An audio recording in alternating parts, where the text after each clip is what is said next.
আচ্ছা দেখা পাচ্ছ তোমরা, দেখছে কেমন হবে যে এবারে কি হবে, কারণ এই মুহূর্তে যদি জোয়ার চলে আসে মেশিনটা তো ডুবে যাবে। তো দেখা যাক জোয়ার আসার আগে এই মেশিনটাকে তুলতে পারে কিনা, ঠিক হয় কিনা আমরা তো দেখবোই, তার সাথে তোমাদেরকেও দেখাবো, তোমরা দেখতে থাকো ভিডিওটা যে এটা তুলতে পারে কিনা।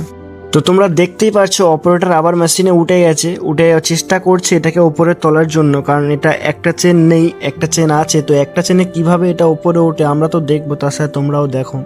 এই মেশিনটা এখান থেকেই লেবেছিল, তোমরা এই জায়গাটাকে দেখতে পাচ্ছ কতটা ঢাল, যারা আগেও দেখেছো এটা এটা কতটা ঢাল তোমরা বুঝতেই পারবে, কিন্তু এখান থেকে মেশিনটা নিচে লেবে গেছে, তো লেবে গিয়ে ফেঁসে গেছে। এখন দেখা যাক কি হয়, এটা উঠতে পারে কিনা।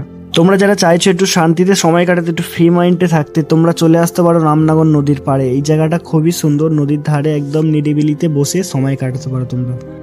এদিকে সবাই মেশিনটাকে কিভাবে ওপরে তোলা যায় সেই টেনশনে ওপর দিয়ে সবাই দেখছে, সেই ভাবনা ভাবছে। আরেকদিকে দেখতে পাচ্ছ একজন মানুষ জালুম কাটতে ব্যস্ত। যাই হোক, অনেক চেষ্টার